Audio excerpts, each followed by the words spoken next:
The Atkins diet trains your body to burn its own fat. The Atkins diet. The Atkins diet. Atkins diet. Atkins diet. The Atkins diet. Atkins diet. The Atkins diet. All this starts back in 1947, Ohio. Robert Atkins, the son of a candy salesman, had graduated second out of 8,500 seniors in a statewide scholarship test. This secured his place in the University of Michigan's prestigious pre-med program. After graduating in 1951, Robert pursued his MD at Cornell University Medical School, finishing a cardiology residency in 1959. Unlike most young doctors, he bypassed hospital work to start his own practice on New York's affluent Upper East Side. Business was slow at first, and the stress, combined with his love of food, saw him gain 80 pounds since high school, reaching 225 pounds overall. That's over 100 kilograms. Desperate to lose weight without constant hunger, Robert revisited the medical journals from his student days. One study, titled "A New Concept in the Treatment of Obesity," caught his eye. Inspired, he devised a program based on its findings, and it worked. In just 4 weeks, he shed 30 pounds without feeling hungry. With his contacts in the business world, Robert was able to test his new diet on 65 AT&T executives. The test was a resounding success. All but one reached their target weight within the time frame. This success prompted him to shift from cardiology to weight loss. The shift paid off. Robert's fame soared. In 1965, he promoted his weight loss plan on The Tonight Show, and in 1970, Vogue published his diet, dubbing it the Vogue Diet. In 1972, a book deal followed, and that book sold millions of copies in just 4 months. It spent 5 years on the New York Times bestseller list, and in total, 15 million copies were sold. However, Dr. Atkins had to strip his book of references and footnotes. The publisher insisted that this isn't a medical book, it's a popular book for people who don't normally read books. Millions worldwide adopted his diet, despite the book providing no scientific evidence to support his claims, neither for short-term weight loss nor its long-term effects. Yet, it became the best-selling weight loss book in history. The professor who introduced me to this story in his own fantastic book, May Contain Lies, joins me on Nudge today. My name's Alex Edmans. I'm a professor of finance at London Business School, a non-executive director, and author of a book, May Contain Lies, about bias and misinformation. Alex claims the reason the Atkins diet was so popular was because it was so simple. It said avoid all carbs, not just refined sugars or simple carbs, all carbs. You could decide what to eat by glancing at the carbohydrate line on a nutritional label without having to worry about whether carbs were complex, natural, or processed. The diet didn't consider whether carbs could be healthy in moderation, like limiting them to 50% of your daily calories. Instead, Atkins offered a simple, straightforward rule. Don't eat carbs. Alex Edmans says this is an example of black and white thinking, a bias that means we view the world in binary terms. But the idea of black and white thinking is that even if I have no preconceived view, I might have a tendency to view something as always good or always bad. The Atkins diet is a classic example of black and white thinking. Carbs are always bad, fat and protein is always good. This black and white thinking makes the Atkins diet so alluring. So let's give a concrete example. So let's think about diet. So most people have a view about fat. They think it's bad. It's called fat because it makes you fat. Most people have a view about protein. Protein is good. It builds a muscle. It strengthens you. But most people are quite neutral on carbs. It's not clear whether it's good or it's bad.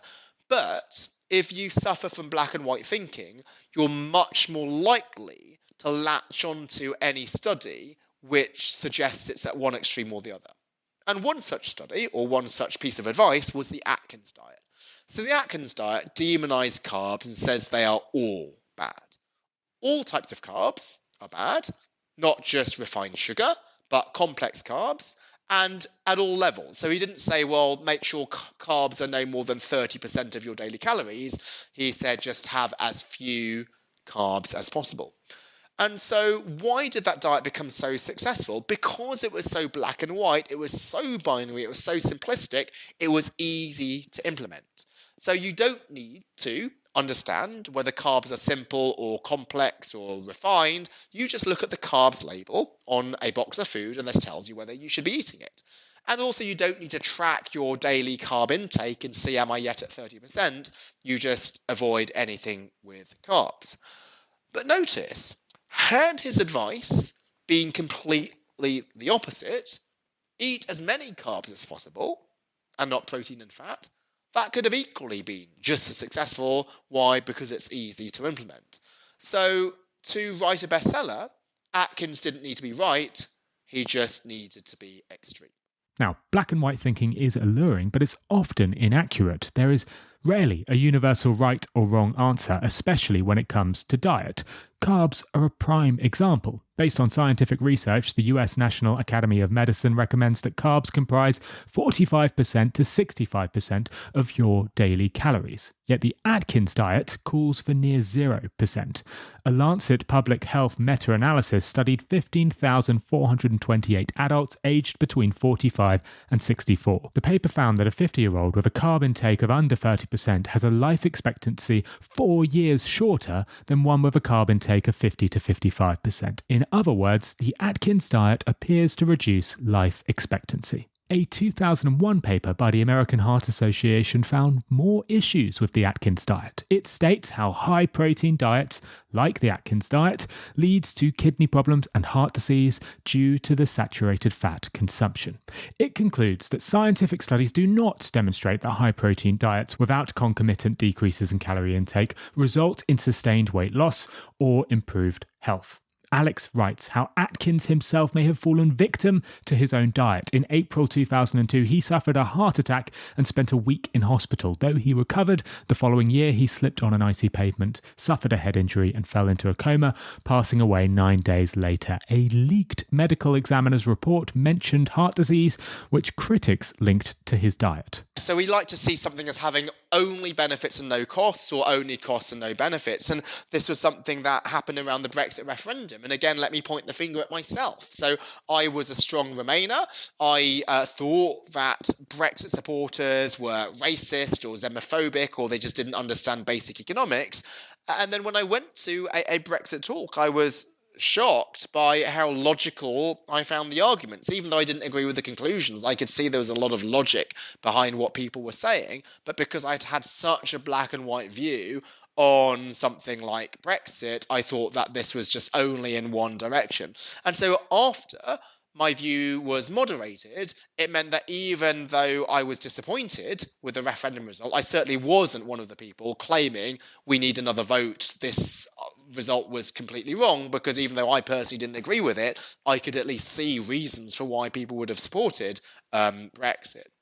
And we can think about this with other debates which are topical issues right now. So let's take the link between diversity and company performance. So I, as an ethnic minority, would love to believe that diversity is always good.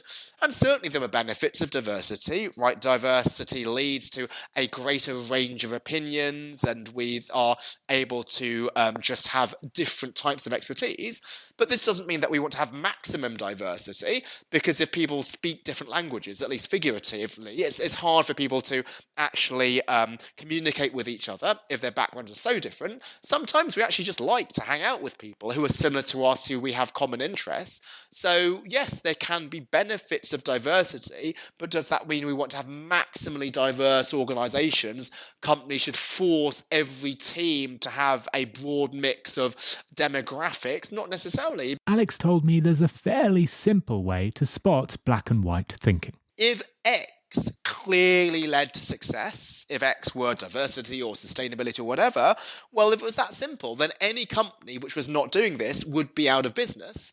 And that's not the case. So it could be that these things work in some settings, not others. It could be this works up to a point, and after that point, then you actually have too much of this.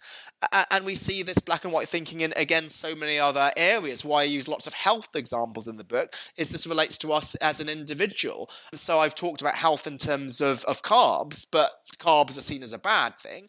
Let's think about a good thing, water. So when you run a marathon, and I've done this a couple of times, they tell you to hydrate as much as possible, drink little and often. Every time there's a water station, drink from it. And there are some people who've died because of water intoxication. They've drunk so much water that they dilute essential minerals to fatally low levels. So even if something is clearly good, such as water when running a marathon, there's still some point at which it might have negative benefits. But if you're black and white in terms of your mindset, you think that something never have negatives, it only has upsides. However, there is something Alex and I have missed from the discussion so far. It is evidence. What is the evidence for black and white thinking?